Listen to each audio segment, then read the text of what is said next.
The storm came in heavy that night, cold rain slicing through the Manhattan sky like knives of regret. In a quiet corner of the Upper East Side, behind tall glass windows streaked with water, Donald Trump stood still in the dim glow of his mother's apartment. He was 53, the sharp suit, crisp collar, the signature sweep of golden hair, unmoved by the wind but hiding the weight beneath. He hadn't planned on staying long, just a check-in, a gesture, a son doing his duty between boardrooms and magazine covers. But something about the silence in the room stopped him. The ticking of a clock, the scent of lavender faded into old wood, and in the center of it all, seated in a high-backed chair by the window, was Eleanor Trump. 86, frail, wrapped in a shawl, but eyes still burning with that unmistakable maternal fire. She looked up at him, not with pride, not with fear, but with truth. Then, she spoke. "You're chasing the wrong crown." That line, just 6 words, but they cut through the thunder. He smiled. Briefly. Thought she was joking, but she wasn't.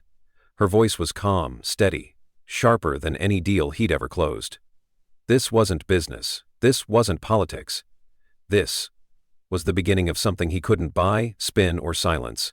And trust me, you're going to want to hear what she says next. If this already has you leaning in, do me a favor, hit that like button, drop your thoughts in the comments, and don't forget to subscribe for the rest of this story. Because what comes after? It'll stay with you. Forever. The room didn't move. Neither did he. Donald Trump blinked once, twice, trying to read the moment. "The wrong crown?" he echoed, his voice carrying the same polished bravado that had filled ballrooms and campaign halls. He chuckled softly, pacing toward the window, his shoes clicking sharp against the hardwood. Outside, the storm pounded louder, as if echoing something unspoken inside. "Mom, I'm building something real," he said, gesturing broadly. "The buildings, the brand, the name, Trump. It means something. The world sees it. Dad would be proud." Eleanor didn't flinch. Her fingers, thin and veined, tightened slightly around the edge of her shawl. Her voice, still gentle, cut deeper than thunder. "Your father wore a crown of noise," she said. "You've inherited it well. But I gave you something else, Donald. I taught you to care." He turned, the grin now tighter, more defensive. "I do care," he shot back. "I care more than anyone. Look at the family, the empire. I built it, for us, for you, for the kids, for the legacy." Eleanor leaned forward, eyes never leaving his. "Legacy," she whispered. "Your brother Freddie loved without needing applause. Robert stayed close without needing a spotlight. But you—" She paused, watching him closely. "You're loud, Donald, loud enough to drown out your own heart." He opened his mouth, then closed it. A flash of something crossed his face. Was it hurt or guilt? His jaw clenched. "Freddie was weak," he muttered, almost to himself. "He gave everything and broke. I'm not like him. I fight. I win." Eleanor's eyes softened. For just a moment. "Winning isn't the same as leading, Donald," she said, "and power isn't the same as love." The storm outside swelled. Rain rattled the windows like a warning. He stepped closer to her now, towering but uncertain. "So what, Mom? You think I'm failing the family?" "I think," she said, "you've built towers tall enough to touch the sky, but forgot the people at the foundation." Silence, just the tick of the old grandfather clock. He turned his back, eyes on his reflection in the rain-streaked glass. His own face, distorted by the water, stared back, familiar yet suddenly distant. "You think I'm alone," he said, quietly. Eleanor didn't respond at first. She just watched him. Then, "I know what alone looks like. I've lived through it. I've buried a husband, a son, and soon, I'll leave this world too. But when I go, I'll be at peace. Because I chose love over noise." He didn't turn around, but something in his posture shifted. His shoulders dropped, just slightly. The silence now wasn't just between them. It was inside him. She let out a shaky breath, then added, "I see you, Donald. I see a man who conquered everything, except the one thing that matters most." "What's that?" he asked, without looking. She answered simply, "Yourself." The storm outside paused for a moment, just long enough for the words to land. And in that stillness, the armor he wore, tailored suits, perfect smiles, headlines, and skyscrapers, felt a little thinner. Still with us? Good. Because this story isn't about politics. It's about something far deeper. If this struck a chord, leave a comment below and hit that like button. It helps more people hear stories that matter. And if you haven't yet, subscribe. The next part is where it really begins to crack. He stood there, silent, his reflection still blurred in the rain-smeared glass, but his mind no longer on towers or headlines. Behind him, Eleanor's breath had grown shallower, each inhale a fragile thread tethering her to this world. "Donald," she said softly. He turned. She was leaning back now, as if the conversation itself had cost her more than she had left. But her eyes, those steel-blue eyes that once disciplined boys and comforted broken men, still held clarity. "Come here," she whispered. He crossed the room slowly, no longer with the stride of a man who owned everything, but of someone walking into unfamiliar territory. His mother's truth. When he sat, she reached, trembling fingers brushing against the edge of a drawer in the small side table beside her. She opened it with effort, breathing heavy. From within, she pulled out a small, silver locket. Worn at the edges, the clasp slightly rusted. She held it out. "I want you to have this," she said. He hesitated. "What is it?" he asked, gently taking it from her. "It was your father's," she replied. "Then mine. But what's inside is the part he forgot. And the part I hoped you'd remember." He opened it. Inside was a small, faded photograph, creased from years of wear.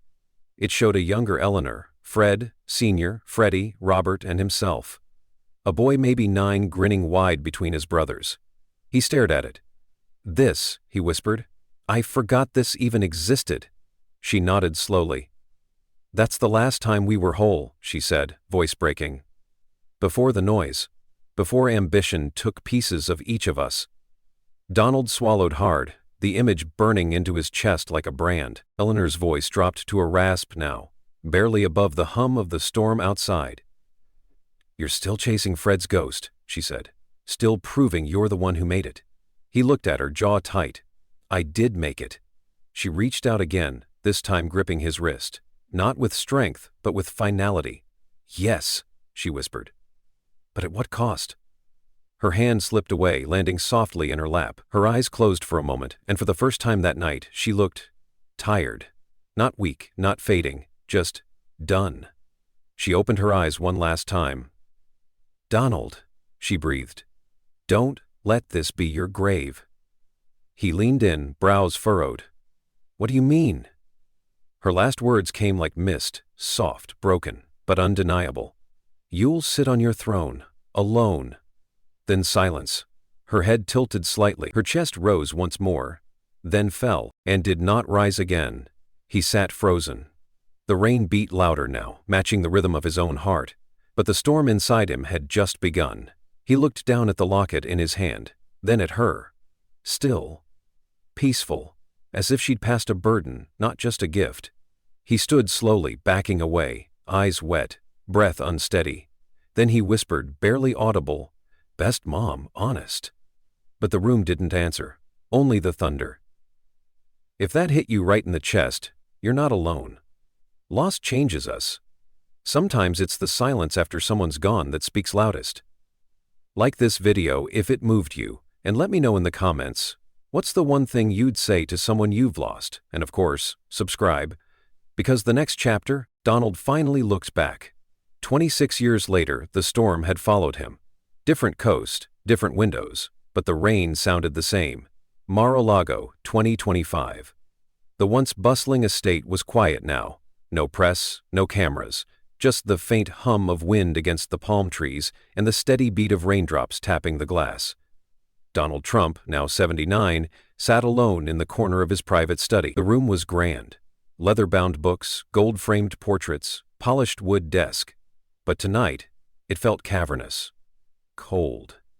In front of him on that desk sat the locket. Still closed. He hadn't opened it in years. Not since the funeral. Not since he said what he thought were the right words. "Best mom, tremendous, taught me everything." But not everything he knew now. Because the part she tried to give him that night, he left it in the drawer of his mind, buried under news cycles, rallies, power plays, and applause. Until now. He reached for it. His hands weren't as steady as they used to be. Age had taken things from him. His step, his certainty, his spotlight. But this was still his. The locket clicked open. The photo was yellowed now, the edges curled. But their faces were still there. Eleanor's warm but watchful smile, Fred's pride, Freddie's quiet kindness, Robert's calm presence, and himself. A boy with a full heart, one that hadn't yet learned to armor up. He stared, then whispered, "I didn't choose, Mom." The words came out without permission, like a confession dragged from somewhere long hidden. He closed his eyes, the weight of her prophecy pressing in again. "You'll sit on your throne, alone." And she was right. His children were distant now. Don Jr. buried in his own ventures, Ivanka silent, Eric somewhere far, far away. The calls grew fewer, the visits shorter. The world had moved on. The world always moves on. He sat back, the locket still open in his palm. And for the first time in years, he didn't feel like a president, or a mogul, or a brand. He just felt like a son. And a son who never really listened. Lightning flashed, illuminating the room in a brief, sterile white. Thunder followed close behind, loud, cracking, then gone. Just like her, just like them. He looked out the window. The rain fell harder now, dancing down the glass in uneven lines. He thought of Eleanor's voice. Power fades, love lasts. Back then he dismissed it as weakness. Now, it echoed as truth. He leaned forward, elbows on the desk, locket held tight in both hands. "I built it all," he said aloud, though no one was there to hear it. "Every inch, I won." A pause. Then softer, "But did I keep anything?" No answer, just the storm. This is the part no one talks about. The silence after the spotlight. If you've ever wondered what it means to truly win in life, maybe it's time to ask, win for who? If this chapter made you feel something, drop a comment, hit that like and subscribe. The final chapter is coming, and it's the one that changes everything. The rain had stopped, but inside Mar-a-Lago, the storm was just beginning. Donald Trump sat in silence, the open locket resting in his palm. He hadn't moved in hours. Outside, the Florida coast glistened with the wet aftermath of the storm, but inside, the weight of Eleanor's final words settled like fog in his chest. "You'll sit on your throne, alone." At the time, he brushed it off, just another dramatic line from a mother who never understood what it took to win. But now, with the cameras gone, the phone silent, the children drifting, the room felt exactly like she described. Majestic. Empty. His thumb hovered over the tiny photo inside the locket, tracing the edges without touching the faces. Freddie, Robert, his mother, him, a family.